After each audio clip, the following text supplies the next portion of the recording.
It's the up day. I love up days. I love actually down days too, but after a down day always follows an up. You can think of it as like a refeed day. I learned about this first in Fast Feast Repeat and also in the Fast 5 diet.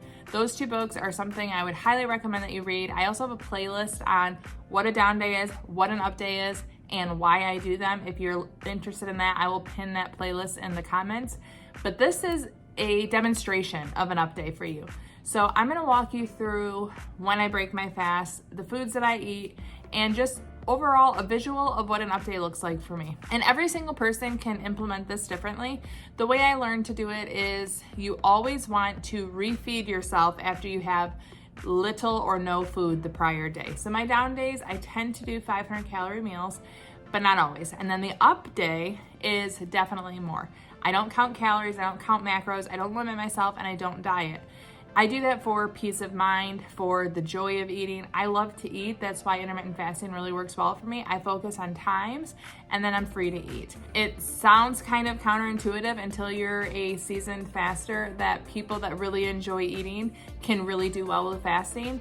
But I can tell you, I am someone that loves to eat and I find joy and freedom in fasting. So yesterday I did the sacrifice of a down day. I feel really good. I've been fasting 2 hours and, oops, you can't tell, 2 hours and 8 minutes, and I'm about to break my fast. So I'll tell you about my days. My components are a minimum of a 6-hour eating window and at least 2 meals. So generally that means for me lunch and dinner, unless I have breakfast plans. I rarely wake up and feel like I want to eat. And by rarely, that's like literally never. But if I have breakfast plans, like I'm meeting a friend for breakfast, that is always worth it and fun for me. And I will definitely incorporate that on an up day. But I didn't have that today. I actually had different plans. My plans, I drove a little over an hour away to an Aldi grand opening. If you guys don't know, I do Aldi grocery content. I love Aldi. I like grocery shopping. I like meal planning. So I share my grocery hauls, and I've never gone to an Aldi grand opening, and I thought it would be fun to go to one. So this morning I got up early, I got in line. I was one of the first 100 people, which means you get a gift card and we got a bag, and it was a lot of fun. So I planned that. However, since I was going to an area that I've never been before, I did my little Google research and I thought, let's see what good food is around there that I can take advantage of being in a new area. That's something I like to do. I like to explore cuisines and foods. Overwhelmingly, I saw Bit of Swiss, which is like a European bakery. So this is about Bit of Swiss, where I stopped. Since 1967, traditional European formulas have been refined, enhanced, and perfected by internationally acclaimed head baker and owner Tim Foley.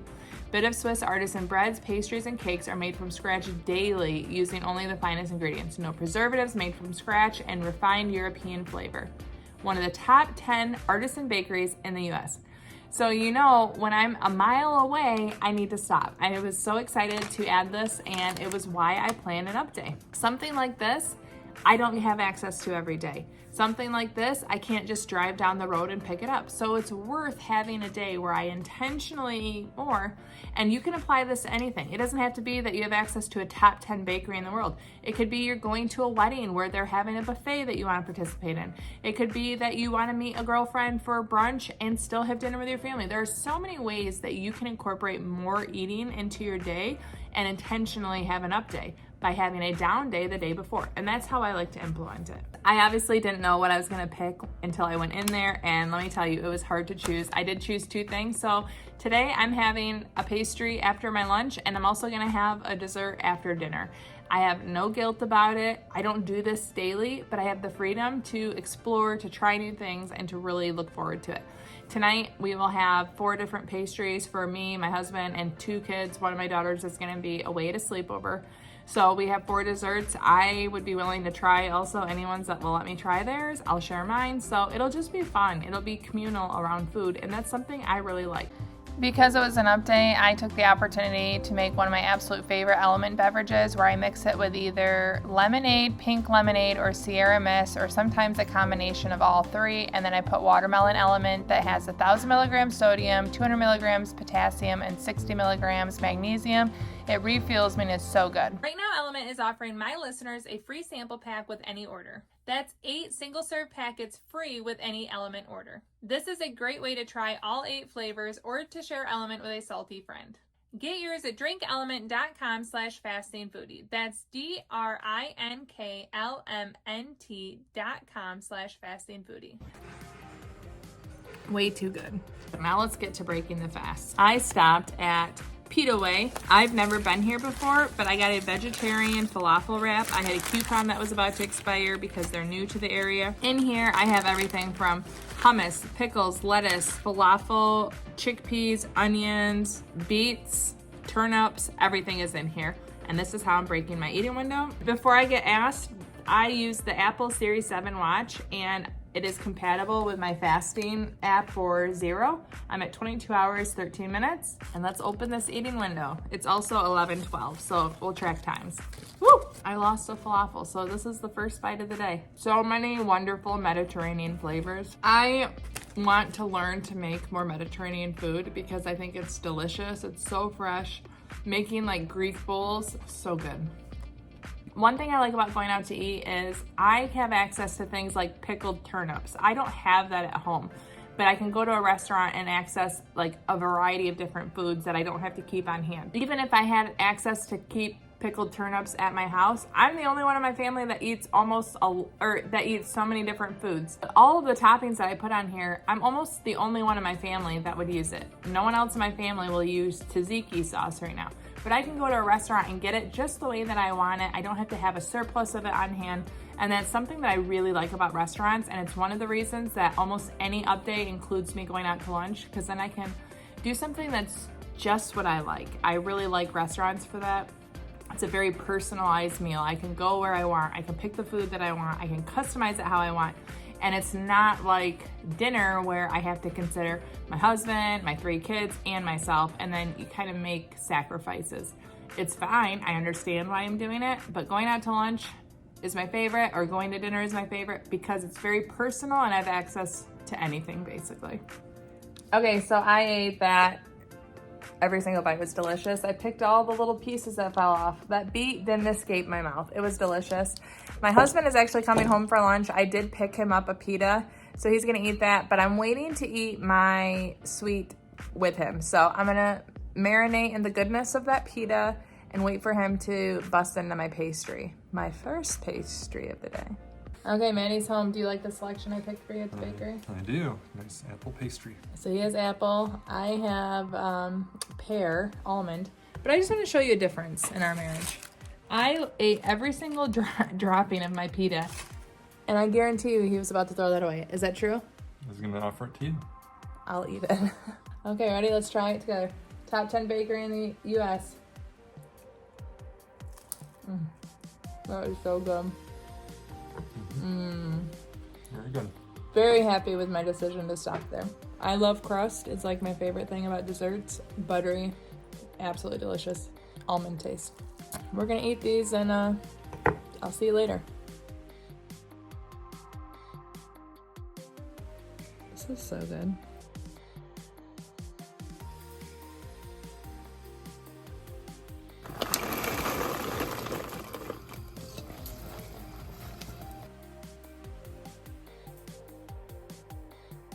Avocado toast, such a great addition to breakfast.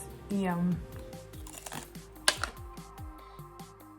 These pancakes are always a hit, but I made sure I had avocado toast, bacon, and artichokes, so it was a well-rounded dinner, not just the sweet pancakes, even though these are the star. Halvesies. Okay, we're having the desserts from the bakery. It's pretty good. I don't know what this reminds me of. It seems very familiar. Probably like coconut cream pie almost in a puff. I don't think I'll get to eat all this though. So here's another complete update. Yesterday I didn't eat at all, so I've been fasting 41.5 hours, and I'm about to break my fast with basically like a glorious snack plate. I have salt and pepper pistachios. I absolutely love these. Cottage cheese. I have jalapeno cheddar chips, and I'm gonna be dipping these in my cottage cheese. That's something my mom always loved to do. And then I have carrot, celery, and vegetable dip. So this is gonna be how I break my fast at 41.5 hours. So excited, and I'm still drinking just iced tea. One thing that I found is even though I can drink different things in my eating window, I still mainly stick to what I have when I'm fasting because I do it all the time. It's just kind of what I look forward to. I will be making a drink later though. First bite of the day, then I'm gonna tackle the carrots and celery. My mom is definitely onto something. Chips and cottage cheese, elite. And high protein. So my lunch was fabulous. I'm just finishing up the pistachios, but very satisfactory. Hit the marks of delicious, filling, nutritious, and worth fasting for.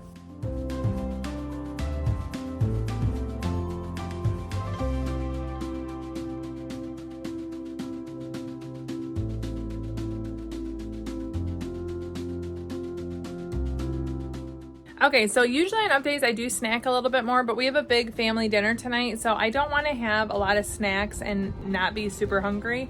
So I'm just planning on drinking my normal fasting drinks between lunch and dinner, so I'll see you then. Lots of good food there. Well, I made a pretty random drink with things I had on hand, but it's pretty good. I got this ready to take to my in-laws' house, so let's go over there and have dinner. I wasn't perfect about not snacking in between my lunch and dinner, but I did pretty good. And I'm ready to eat, so let's go.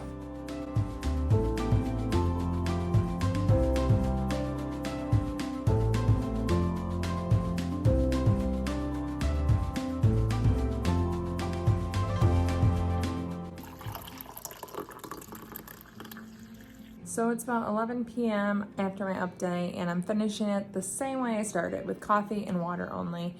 I really enjoyed my up day. It was, I don't know, like 6 or 7 hours long, but I had the really delicious snack plate. I had a little bit of snacking in between, but mainly stuck with my iced coffee, and then went to my in-laws. I made myself an adult beverage with those drinks that I had on hand. It was pasta night there, so I ate all the delicious things, including my absolute favorite when my mother-in-law makes homemade creme brulee. It's literally my favorite dessert. I didn't just stop at one portion. So I'm excited. It was wonderful. It was delicious. I had a really enjoyable up day. I do these up days after I purposely eat less, then I purposely eat more. It's a way to incorporate the indulgent things. It's a way to incorporate longer eating windows. When you think of intermittent fasting, before you're avid and you're into it, it might sound really restrictive, but there's so many ways that you can have these days where you purposely eat more, purposely eat longer, and you get to enjoy all the things. You can build a schedule that accommodates anything, literally anything. And that's why I share with you all these different examples, including the up days. And if you want more up day examples, you can check out this video right here. Thank you so much for watching. Ciao, and ciao.